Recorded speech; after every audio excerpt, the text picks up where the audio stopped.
Swayam Prabha. Digital India. Educated India.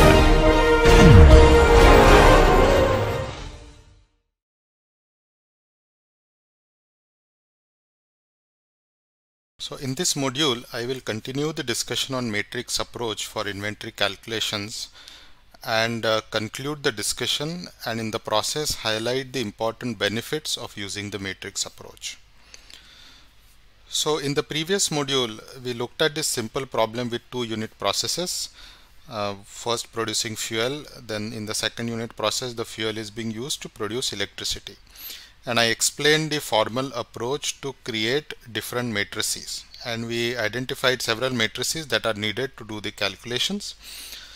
The first important matrix is what is known as the technology matrix. So for this problem, the technology matrix is given by this 2 by 2 matrix, and I mentioned that it captures the performance of the technology. So it tells you how many unit processes are there, how many product flows are there, and it shows the relation between a unit process and a product flow. So this is the equation that involves the technology matrix, the scaling coefficient or scaling matrix, and the functional unit matrix. So given any functional unit, you know the technology matrix, and therefore you can calculate the scaling coefficients and the scaling matrix using standard linear algebra methods. The second matrix is known as the environmental intervention matrix, which calculates the overall environmental impact that we are actually interested in calculating. So once you know the scaling coefficients from the first set of equations, and you know the environmental intervention matrix, and therefore you can calculate the impacts for the complete product system. And this was the creation of these matrices was discussed in the previous module using mass balance concepts. So this is the summary of the matrix approach. So you have two equations basically. The first one involves the technology matrix, and the second one involves the environmental intervention matrix. So the sequence for solution is that for any life cycle assessment problem, you will be given the functional unit. So you know this matrix. Once you know all the unit processes in your product system, you also know the technology matrix. So here the only thing unknown is the scaling coefficient matrix. So you can solve this set of equations and calculate the scaling coefficient matrix. Once you know the scaling coefficient matrix, in this equation you know B and you know S, and therefore you can calculate R. So this is a combined equation that directly gives you R as a function of B, A and F. So whenever you use a software like OpenLCA, SimaPro and so on, once you develop the product system, behind that interface the software will do these matrix operations. So if you are using a software, you don't have to do these calculations by yourself. It happens, the software does it for you, but still it is important to understand how these methods work or how these software work.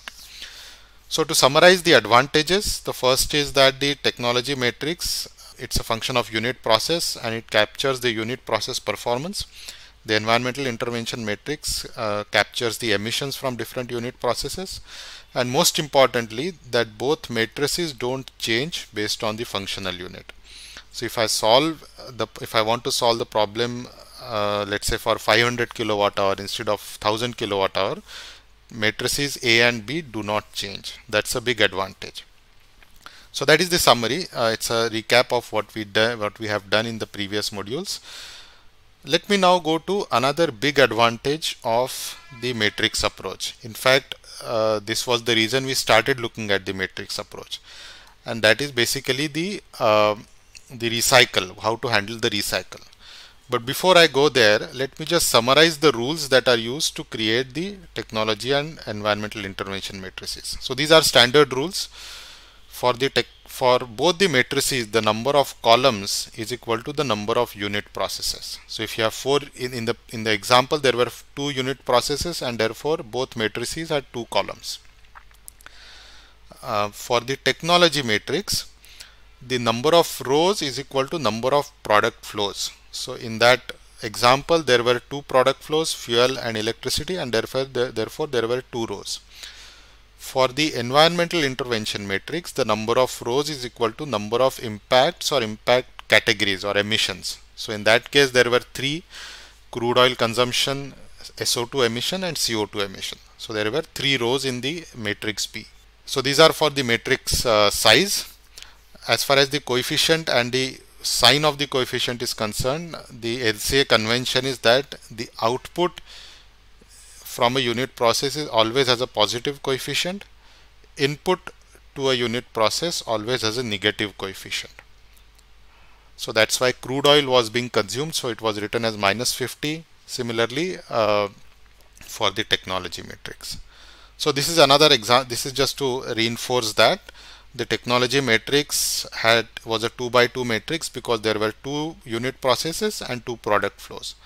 And the coefficient captures the connection between the unit process and the product flow. So here it shows that process 1 produces 20 liters of fuel, and that's why it has a positive coefficient. There is no electricity involved in the first unit process. The second unit process consumes 2 liters of fuel, and that's why it is -2, and it produces 10 kilowatt hour, and that's why it is +10.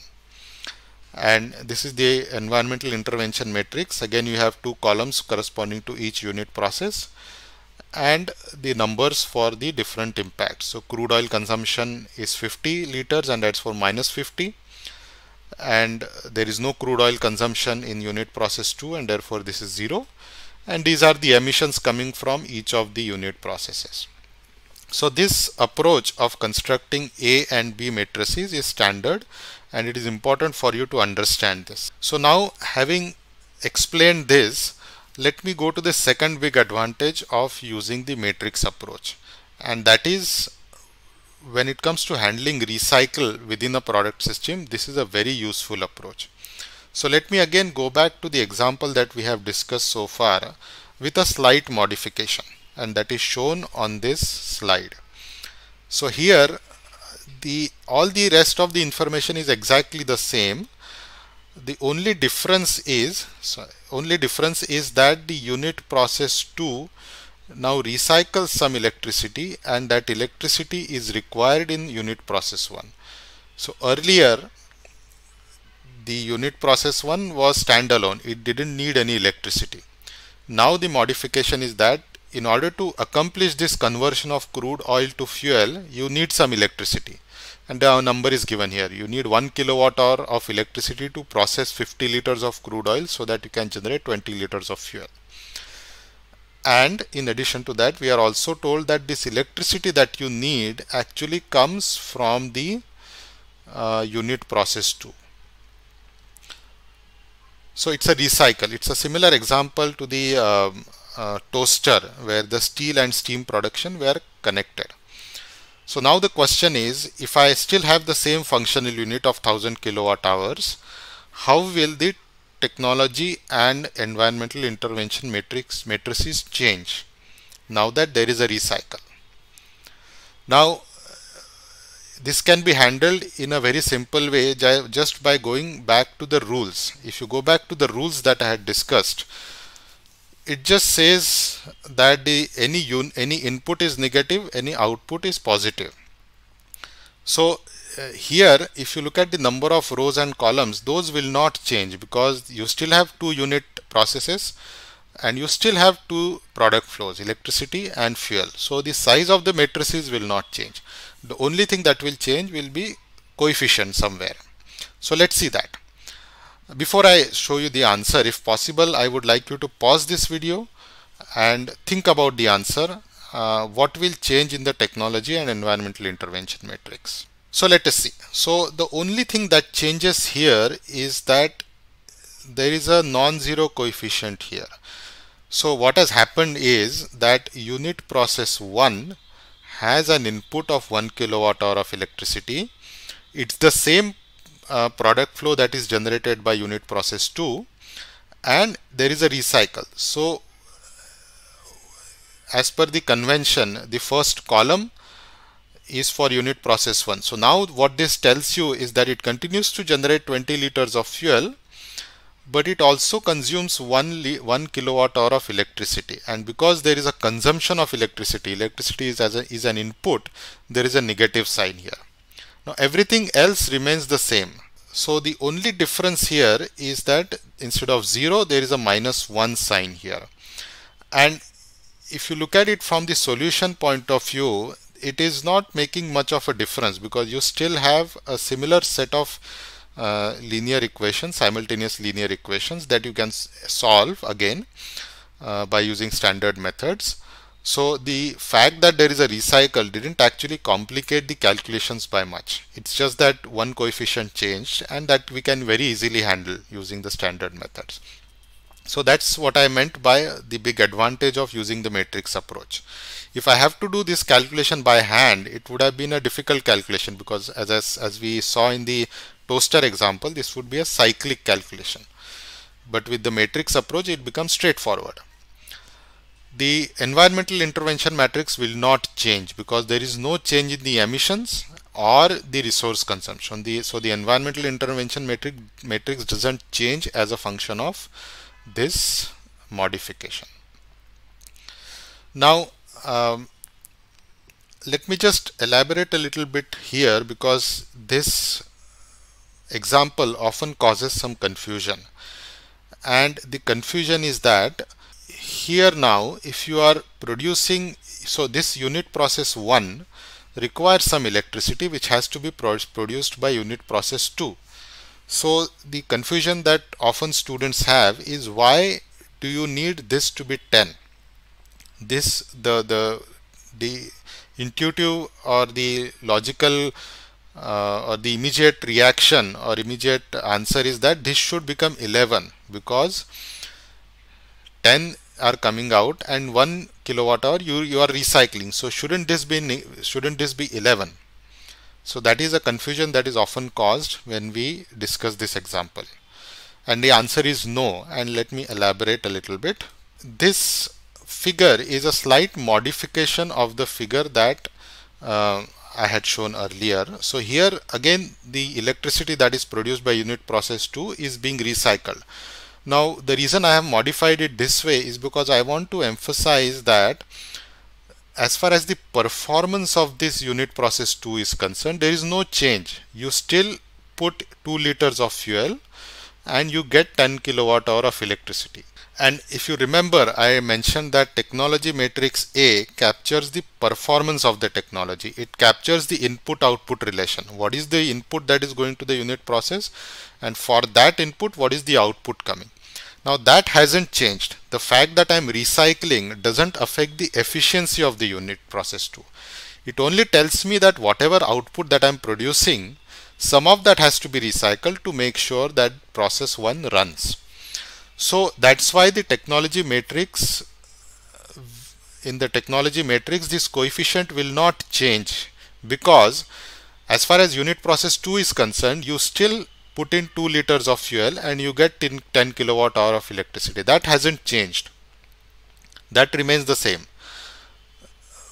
The only thing that has changed is this unit process 1 requires 1 kilowatt hour of electricity. So the question now is, what will change now? If we are saying that the unit process 2 doesn't change, it has the same performance, but now you require some recycle, unit process 1 requires 1 kilowatt hour of electricity.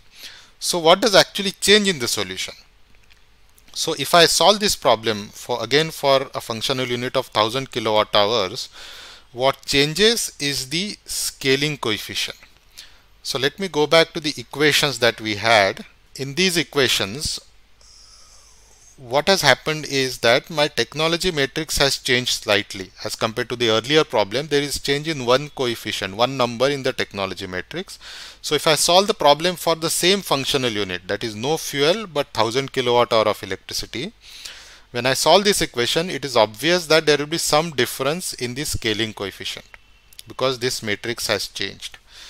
And let's see what those numbers are. So these are the new numbers. So the new scaling coefficient numbers are 10.1 for the first process and 101.01 for the second process.